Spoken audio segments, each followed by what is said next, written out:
Olá, bem-vindos de volta a mais um vídeo aqui no YouTube com vocês.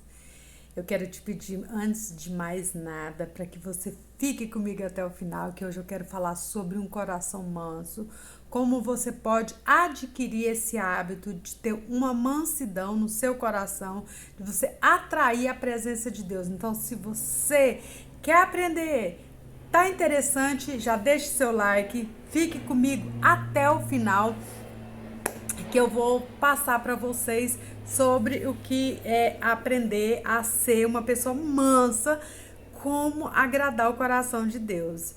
Então, eu já falei para vocês que eu sou apaixonada, gente, no Velho Testamento. Então, quando eu fui ler a Bíblia a primeira vez, gente, eu fiquei tão apaixonada no Velho Testamento. E assim, porque o Senhor, ele faz assim, ó, abre a sua mente. Quando você busca, quando você está no centro da vontade do Senhor, quando você está agradando o Senhor, ele abre os seus pensamentos. Então, quando eu estava lendo a Bíblia, né, e aí eu entendi, falei assim, Moisés, ele foi colocado num cestinho, colocado no Rio Nilo. Primeiro, ele tinha sido é, um bebê da época que era para ser morto, porque o rei ele mandou, né, tirar a vida dos bebezinhos de 2 anos para baixo, porque ele sabia que ali tinha nascido um Salvador para o povo, né, dos hebreus, povo de Deus. Então ele falou assim: então é melhor que mate todas as crianças. Então, primeiro, a mãe dele guardou ele até os 3 meses. Depois colocou ele no cestinho, colocou ele no Rio Nilo. O Rio Nilo tinha jacarés. Gente, não pense vocês, porque estava lá no Rio Nilo, não tem problema. Era cheio de jacarés. Era cheio de. Poderia ter até serpente, a gente não sabe o que tinha lá. Mas ele estava correndo risco. E também ela poderia ter virado, ele poderia ter afogado, mas ela confiou tanto no Senhor que ela não se preocupou. Mas Miriam, ela seguiu o cestinho, né? E aí a filha de Faraó viu e tudo mais. Então ela pegou ele, ó, pra você ver como que Deus faz. Ela pegou o bebê, viu que ele era robusto, lindo, perfeito. Ela falou: não, eu vou ter esse filho. E aí ela foi e criou esse filho como se fosse dela. Então ela criou Moisés junto com o inimigo dele. Na verdade, eu falo inimigo por quê? Porque se o rei tinha pedido para matar as crianças, quer dizer que ele não era amigo deles, né? Então, Moisés vai e faz o quê? Cresce e aprende tudo que tinha que aprender. Um príncipe, ele tem que aprender a lutar, ele tem que aprender a se defender, a ir pra guerra, qual a postura de estar na linha de frente ou não. Então, tudo isso ele teve, as estratégias, né, de guerra, de batalhas, ele teve tudo, os melhores treinamentos, as melhores escolas, ele teve tudo, porque ele era filho da, da princesa, neto do rei, supostamente, né? Porque na verdade ele não era, mas ele foi criado como, né? Como tal. Então, olha para vocês verem o quão Deus é maravilhoso na vida de Moisés. Não só na vida de Moisés, mas no momento nós estamos falando dele. E eu falei para vocês, então quando eu lia isso, gente, eu ficava apaixonada, eu pensava, meu Deus, por que eu não vivi nessa época? Eu sei que eu tô falando absurdo, mas eu pensava, por que eu não vivi nessa época? Eu queria ter vivido na época de Moisés, eu queria ter, sabe, visto assim as maravilhas. Gente, eu creio que o mar foi aberto. Eu creio que saiu água da rocha. Eu creio que o maná ele caía do céu. Eu creio em tudo isso. Mas eu falo que eu queria ter vivido naquela época. Não sei vocês, mas eu queria ter aprendido muito com Moisés. E aí eu fico apaixonada nas histórias de Moisés. assim, eu também fico apaixonada em várias outras. Quando eu sei que Deus ele falava com a pessoa, por exemplo, Elias, ele foi levado. Enoque andava com Deus e ele foi levado. Foram os dois, né, que foram arrebatados em vida. Eles não morreram, não tiveram morte, né, igual todo mundo tem. Eles não tiveram. E mas também tem um segredo de Moisés. Moisés, quando ele morreu, vocês sabiam que o inimigo foi lá para pegar o corpo de Moisés? Pois é, foi. Mas Deus ele já sabia que o diabo ia lá para pegar o corpo dele. Então Deus fez o quê? Eu acredito que o Senhor levou Moisés também. Levou o corpo de Moisés. Eu tenho isso na minha mente e ninguém vai mudar. Lá na Bíblia não tem falando que. Eu já vi algumas versões assim. E o corpo de Moisés desapareceu e o Senhor guardou o corpo de Moisés, algumas coisas do tipo, né? Os historiadores falam um monte de coisa.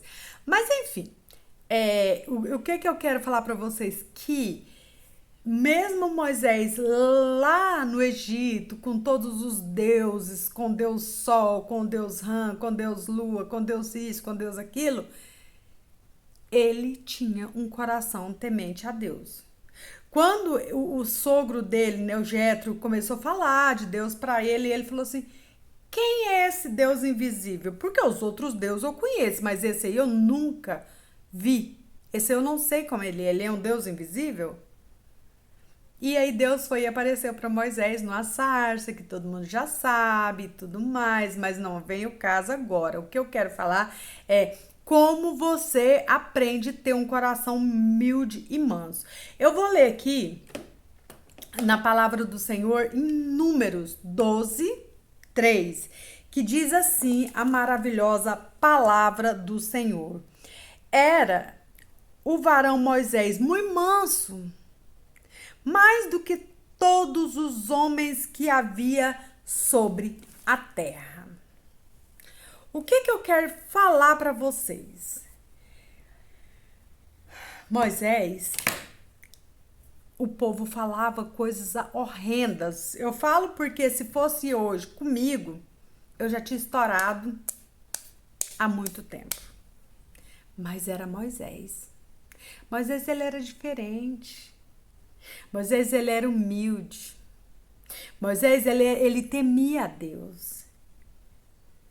E aí, quando ele conheceu o Senhor, quando ele ficou no centro da vontade do Senhor, aí Deus viu ele, e quando os irmãos dele falaram mal dele, ele, sabe o que ele fez? Nada. E aí Deus, porque Moisés estava no centro da vontade do Senhor, e Deus, ele é tão maravilhoso que ele viu Miriam e Arão falando mal de Moisés. Ah, por que que Deus aparece só para Moisés? Por que que não aparece para nós?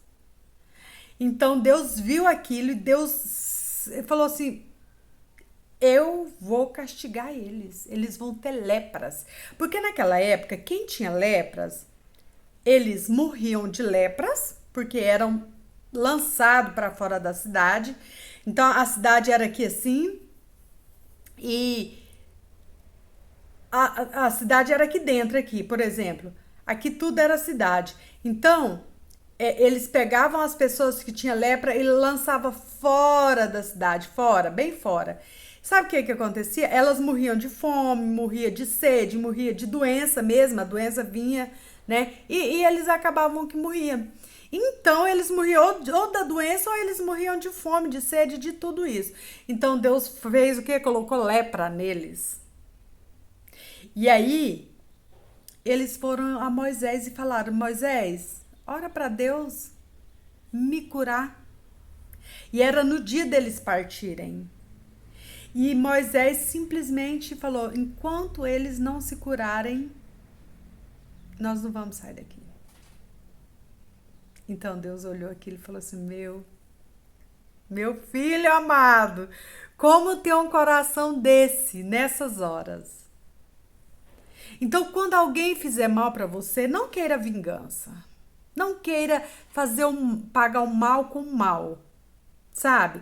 Se você não puder fazer o bem, deixa que Deus faça por você. Deus, ele tá olhando por cada filho dele, aqueles que buscam o Senhor em espírito e em verdade, esses são os que adoram o Senhor. E o Senhor ama ver isso. O Senhor é apaixonado em ver quando um dos filhos deles busca ele de verdade, busca em espírito e em verdade, busca no fundo do coração, entendeu? Então é isso que o Senhor quer. Ele quer que nós não fazemos a vingança com as nossas próprias mãos, para que nós deixamos para que ele faça a vingança por nós. E do jeito que o Senhor faz, é perfeito. Tanto que quando o Davi, ele pecou, né? Então Deus mandou falar para ele assim, ó, escolhe uma das três coisas. Durante 3 anos, fome e sede na tua terra, ou durante 3 meses, os seus inimigos te procuram para os seus inimigos te procuram com espadas embanhadas e tudo mais. Os inimigos. O que os inimigos fazem com a gente? Não é vingança? Não é querer nos matar? Então, os inimigos. Ou 3 dias você cair nas mãos de Deus. 3 dias de praga aqui na tua terra. Ele, sem pensar, ele falou assim, ó, Senhor, que eu caia nas tuas mãos, mas não na mão dos meus inimigos. Por que eu tô comentando isso aqui com vocês? Porque ele falou assim, ó, que eu caia na mão do Deus e não na mão dos homens, porque eu sei que as misericórdias do Senhor, elas são eternamente, para sempre. Deus, ele tem muita misericórdia da gente. Então, quando Deus mandou o castigo para Davi, quando ele olhou, ele falou, chega, já chega. Então, Deus mesmo, ele tem misericórdia. Então, se você for cair na mão de alguém, que caia na mão de Deus. Não na mão do inimigo, na mão do seu adversário, porque é assim que acontece. Deus, ele tem misericórdia dos filhos dele. Amém? Então é essa palavra que eu quero deixar para você refletir nesse dia de hoje, que a misericórdia do Senhor possa te alcançar, possa entrar na sua casa, na sua vida, na sua história. Amém? Que a graça do nosso Senhor e Salvador Jesus Cristo esteja sobre a sua vida. Amém? Glória a Deus.